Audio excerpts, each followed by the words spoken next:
Morning or afternoon or evening, whenever it is that you're watching this video. I am Anita Gibson. I am a coach, speaker, educational strategist, and the author of the book Starfinder.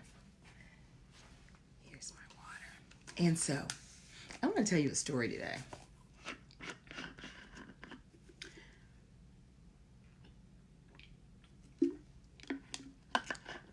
Good morning, MK.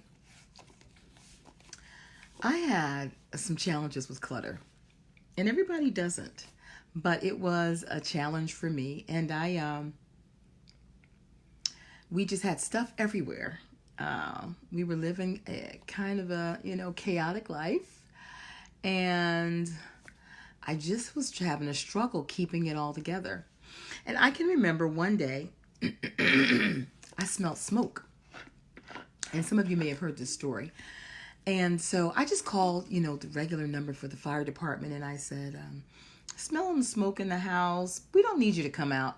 Can you just give us like some ideas for where we might want to look? And the gentleman on the other line said, ma'am, if you are smelling fire, we have to come out. You live in a townhouse, so you're connected to other people. And we'll be there in 5 minutes. I was like, no. I didn't want them to come. I didn't want them to see my house in such chaos. And so I told the kids, go get some trash bags. And they ran under the sink. And they pulled them out. And we started throwing stuff in bags and throwing stuff in closets. And 5 minutes later, we hear the sound of the fire truck coming. And we live in a townhouse complex. So everybody's coming out the door to see what's going on with the Gibsons. Are they okay? And sure enough, the fighter knocks on the door. Boom, boom, boom. And we had to open up. And we had to let them in. And so they came in. They did what they had to do. And they left out. And I found out that our kids were taking little bits of trash and pushing them down into the vent. And it was going down into the furnace and creating this smoke. And so, again, this clutter, this chaos, this life out of order. And I began to realize that clutter had something to do with my emotions. It was impacting a level of depression that I was already struggling with. And I did a little research, and I found out that when you have stuff in a room, you have to process it every time you go into that room. So you may have a bedroom that has books piled on the bed, or you may have, a dining room that you can't even sit at the table anymore because there's so much stuff on it. And you've gotten used to it. You probably don't even think about it or see it anymore, but your brain has to process all of the stuff that's around you every time you enter that room, which causes your brain to kind of clog up. It gets cloudy. And if you're already struggling with depression, it actually makes it worse. I would find myself having to get away from the house, not realizing that's what it was. I would say, honey, we just got to go on vacation. And we go somewhere, maybe to a hotel or, someplace. And there was order there. And it always made me feel just a little better. But I would always have to what? Come back home. I can remember times when I'd be sitting in that hotel thinking, oh my God, tomorrow is the last day. And I'm going to have to go back home. Not realizing that a part of my challenge with going back home was not that my home was a bad place, but it was a chaotic place. And there was stuff everywhere. And I didn't have a way to keep track of things. So I was constantly rebuying things because we couldn't find the thing we already bought. I don't know if any of you guys can relate, but it's a very, very frustrating way to live. And so I remember one day when we were on one of those trips out in the mountains where I was just so tired, feeling a great level of depression. I actually asked God to please just take me out. I knew that as a Christian woman, I couldn't just take myself out. So I was actually sitting there trying to think of a way I could get out of this life that wouldn't look like it was suicide. I know that's bad, right? And I'm telling you, I was a Christian. I love God. But I was living in a level of pain in my depression that felt like I had physically broken something. And every day when I woke up, it was like, oh God, I'm still here. I still got to deal with all this stuff. I just can't do it anymore. And I remember getting to the place where I was like, God, please just let me out. Good morning, Latice. You said, what if you live with a clutter bug? That's really a good question. And I'm going to answer that. Just remind me when I finish my story. So I just remember saying, God, I just can't do this anymore. And he said to me, so the God that you told your kids that can do anything, he can't help you get through depression? You're going to try to take yourself out? That is the legacy that they will always have. The God that mommy told us about, who could do anything, he wasn't strong or big enough to help her through the dark place that she was in. He was like, is that the way you want to leave them? Is that the kind of faith you want to leave them with? And I realized in that moment that I was going to have to find a way to make it through. And so I went back home and I began to put some things in order. The first thing I did was I got a counselor. I sat down with somebody who could help me figure out why I was so depressed. And as I began to do that, I began to bring some things into order in the home. I began to find out that it's just as easy to keep a straight house as it is to keep a messy one. Because when things have a place, you don't have to worry about where they go. You just put them back in the place. And so we started to organize things. This drawer is only for tools. And this drawer over here is only for school supplies. And in this drawer with the school supplies, there's a little container just for pencils. And then there's a place for scissors, and then the tape goes right here. And as we began to, when we picked up something to put it where it belonged, we began to get better. We began to bring order to our house.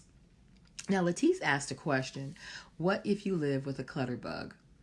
And that is not easy, because sometimes the clutter for people is deeper than just being unorganized.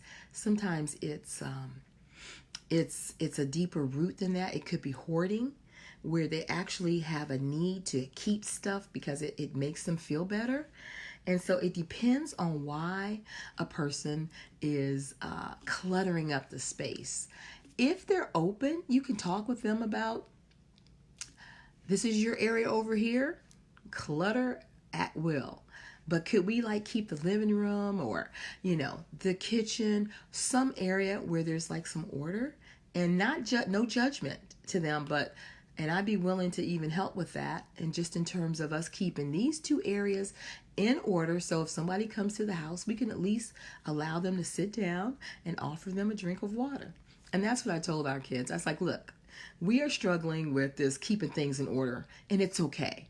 But there has to be some place we start. So let's start with, when people walk into the house, they should be able to sit down on a couch without stuff all over it. The floor should be able to be clear, and we should be able to offer them a clean glass of water. Let's start there, because it's a process. So you can't just jump on someone with 20 million things that you're going to do.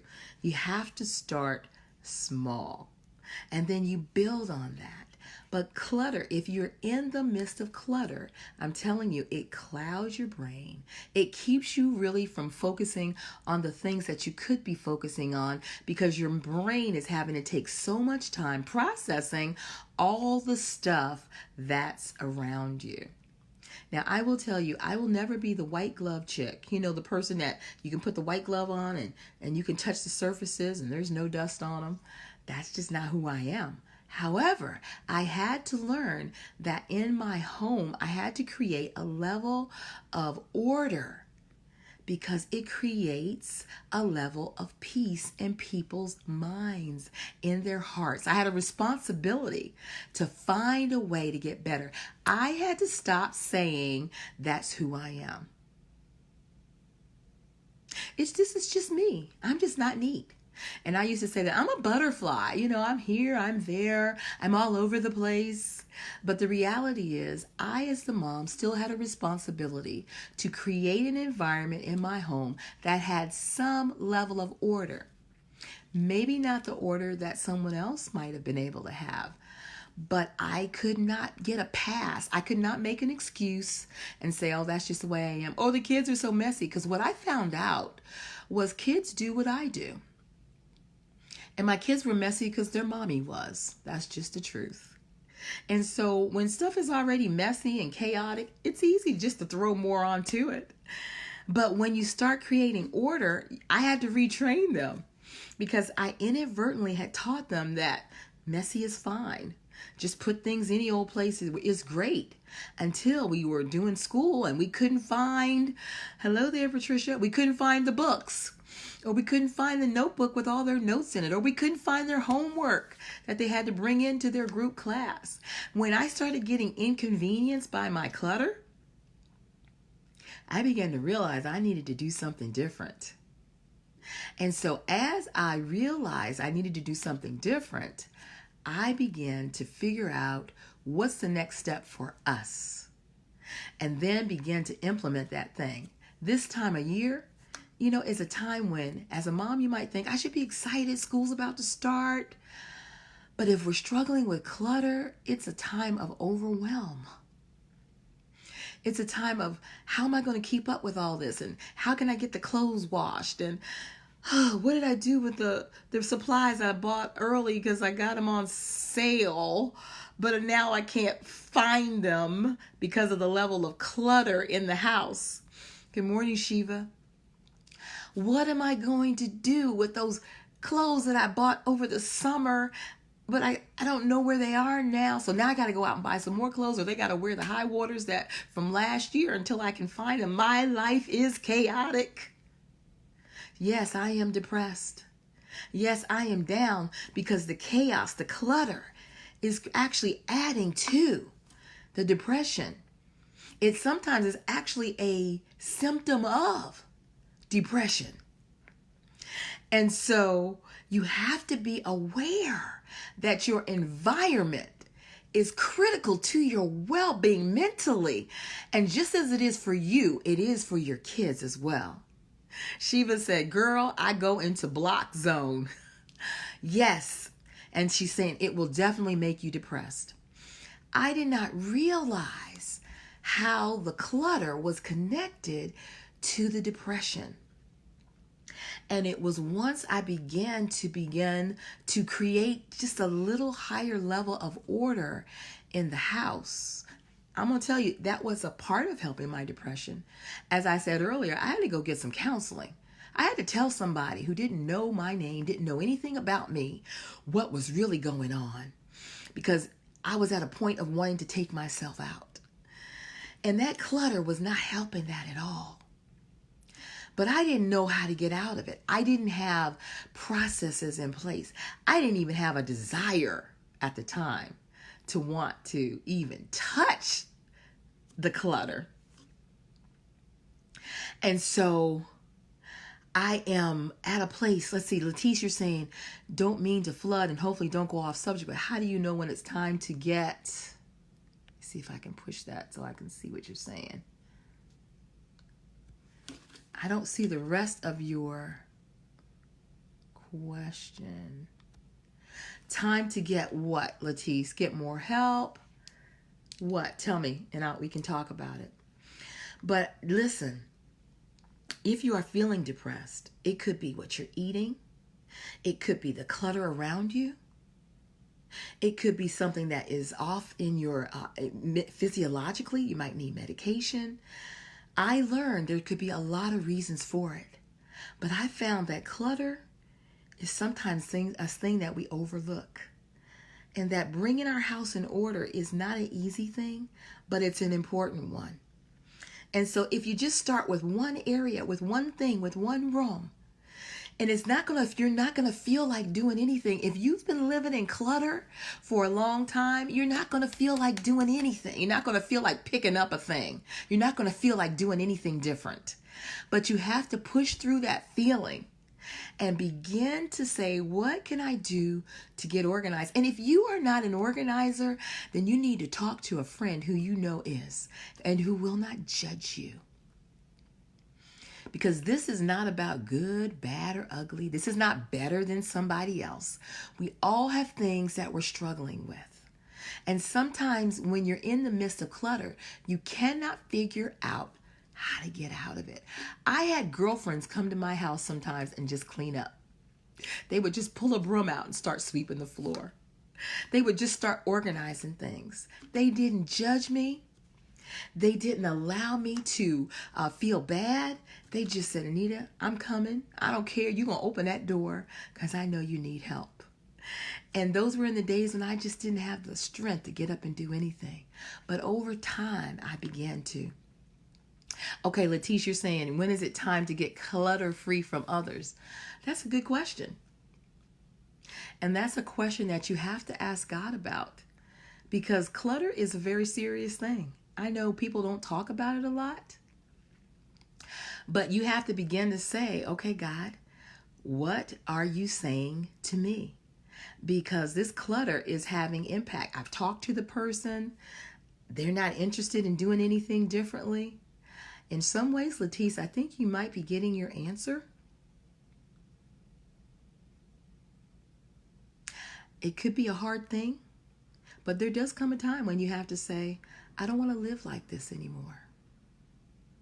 I can't even have anybody over to the house. I'm scared to open the door.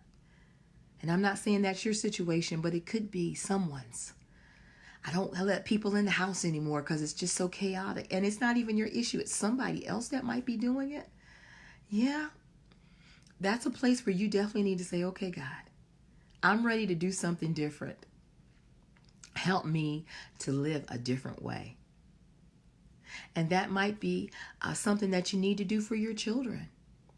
Because they're getting used to living in this crazy, chaotic place, which makes them, in their brain, it's chaotic in there. Not able to focus, get their homework done, thinking that this is normal. This is how people live. So yeah, Letice, I hear you. I think you know what the answer is. I'm going to be praying with you that you just begin to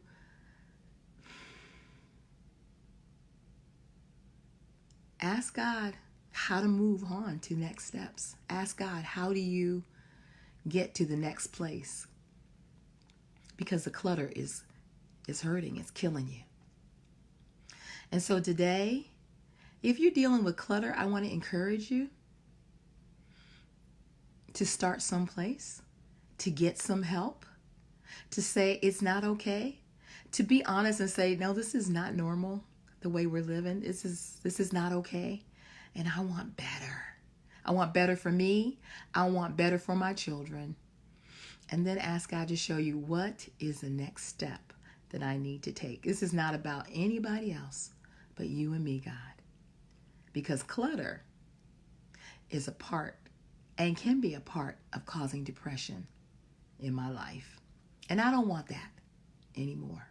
That's what I said one day. I don't want that anymore. What do I need to do to make a change?